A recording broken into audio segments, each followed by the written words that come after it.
जब इस दुनिया में इंसानों का नामो निशान तक नहीं था, हर तरफ सिर्फ खामोशी थी।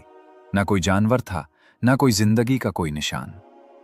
इसी बेआवाज कायनात में एक दिन अल्लाह रब्बुल आलमीन ने अपने तमाम फरिश्तों को हुक्म दिया कि ऐ मेरे फरिश्तों, मेरे अर्श अजीम के करीब सब इकट्ठा हो जाओ।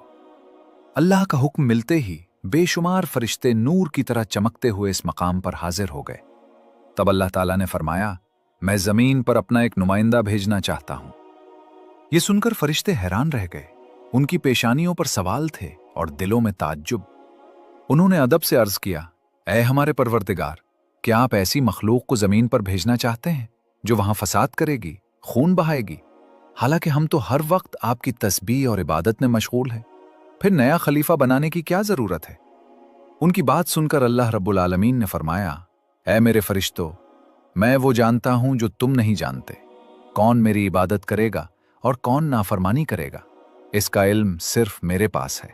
मैंने तुमसे मशवरा नहीं मांगा, सिर्फ तुम्हें खबर दी है। अल्लाह की ये बात सुनते ही फरिश्तों के दिल कांप उठे। उन्होंने अपनी गलती महसूस की और फौरन तौबा की। फिर सजदे में गिरकर माफी मांग ली।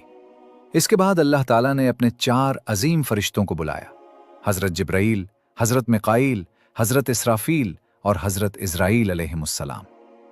हुक्म मिलते ही सब अल्लाह की बारगाह में हाजिर हुए। सबसे पहले अल्लाह ने हजरत जिब्राईल अलैहिस्सलाम को हुक्म दिया कि ऐ जिब्राईल, जमीन पर जाओ और वहां से एक मुट्ठी मिट्टी लेकर आओ, जिससे मैं अपना खलीफा पैदा करूंगा। हजरत जिब्राईल अलैहिस्सलाम जमीन पर तशरीफ लाए और मिट्टी उठाने लगे, मगर मिट्टी रोने लगी और गिड़गिड़ा कर बोली, ऐ जिब्राईल, मुझे कहां ले जा रहे हो? जिब्राईल अलैहिस्सलाम ने फरमाया, मैं तुम्हें अल्लाह के पास ले जा रहा हूं। वो तुमसे एक ऐसी मखलूक पैदा करेंगे जो जमीन पर उनकी नुमाइंदा होगी। ये सुनते ही मिट्टी और ज्यादा रोने लगी और अर्ज करने लगी, ऐ जिब्राईल, मुझे मत ले जाओ। मुझसे जिन इंसानों को पैदा किया जाएगा वो अल्लाह की नाफरमानी करेंगे। फिर जब अल्लाह का अजाब उतरेगा तो मैं भी तो उनके जिस्म में रहूंगी। मैं भी इस अजाब को सहूंगी और अल्लाह के अजाब की ताकत मुझ में नहीं। मेरी तरफ से अल्लाह से माफी मांग लेना। मिट्टी की ये दर्द भरी फरियाद सुनकर हजरत जिब्राईल अलैहिस्सलाम खाली हाथ वापस लौट आए और अल्लाह के दरबार में जाकर सारी बात बयान कर दी। फिर अल्लाह ताला ने हजरत मिकाईल अलैहिस्सलाम को भेजा। वो भी जमीन पर तशरीफ लाए, मगर मिट्टी ने वही आहुजारी की और मिकाईल अलैहिस्सलाम भी खाली हाथ वापस चले गए।